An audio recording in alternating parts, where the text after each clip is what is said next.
Ukraine ने रूस के खिलाफ अब तक का सबसे बड़ा ड्रोन हमला किया है। रूस के 4 एयरबेस को धुआं धुआं कर दिया है। यूक्रेन के इस हमले में रूस के 41 खतरनाक बॉम्बर विमान तबाह हो गए हैं। रूस को करीब 17,000 करोड़ का नुकसान हुआ। यूक्रेन के इस कार्रवाई ने रूस की सैन्य ताकत को गहरा झटका दिया है, लेकिन तीसरे विश्व युद्ध की आशंका भी बढ़ा दी है। यूक्रेन के स्पाइडर वेव ऑपरेशन पूरी दुनिया में हलचल मचा दी है। एक रिपोर्ट देखते हैं।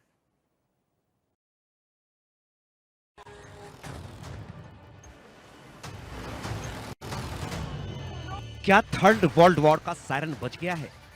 क्या महायुद्ध का आरंभ होने वाला है? क्या परमाणु युद्ध का काउंटडाउन शुरू हो गया है? क्या रूस पर बारूदी प्रहार के आगे वर्ल्ड वॉर है? पूरी दुनिया में इन सवालों की चर्चा तब शुरू हुई जब यूक्रेन की स्पेशल फोर्स ने रूस के हवाई ठिकानों को धुआं धुआं कर दिया। जेलेंस्की ने ड्रोन के बारूदी प्रहार से पुतिन की सेना में हाहाकार मचा दिया। रूस को सबसे बड़ा जख्म दिया। पुतिन के 41 बॉम्बर विमान को जलाकर राख कर दिया। यूक्रेन ने 100 से ज्यादा ड्रोन शिपिंग कंटेनर से उड़ाए, जिन्होंने रूसी एयरबेस के पास से गुजरते वक्त हमलों को अंजाम दिया। यूक्रेन ने रूस के 4 एयरबेस को निशाना बनाया। अनुमान के मुताबिक रूस के 30% से ज्यादा बमबर्षक बेड़े Tu-95, Tu-22 और A-50 हवाई रडार को यूक्रेन के ड्रोन अटैक से नुकसान हुआ। रूस पर यूक्रेन का ये सबसे बड़ा हमला था। 1.5 साल की प्लानिंग के बाद सोची समझी रणनीति के तहत यूक्रेन ने रूस के एयरबेस को बर्बाद किया। इस अटैक ने पुतिन को हिलाकर रख दिया। पुतिन को क्रोध से भर दिया। पुतिन का माथा तब और गर्म हो गया जब इस हमले को लेकर यूक्रेन के राष्ट्रपति जेलेंस्की ने सोशल मीडिया पर लिखा, ऑपरेशन पूरी तरह से उचित और योग्य है।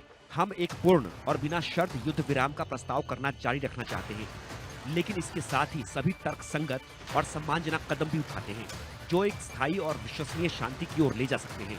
रूसियों के सामने हमने जो यूक्रेनी प्रस्ताव पेश किया है वह तार्किक और यथार्थवादी है।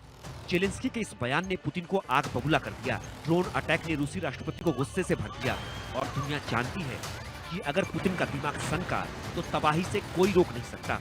यूक्रेन की बर्बादी से कोई नहीं रोक सकता।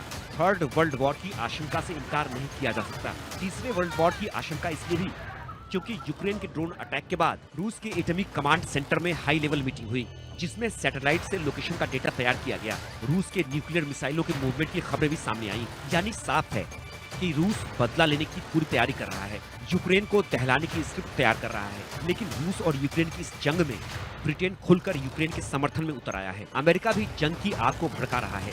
सवाल है कि क्या रूस पर गिरी गाज से ही थर्ड वर्ल्ड वॉर का आगाज होगा? क्या अब परमाणु युद्ध होगा? क्या यूक्रेन पुतिन के आक्रोश की आग में जलेगा? Bureau report, India news.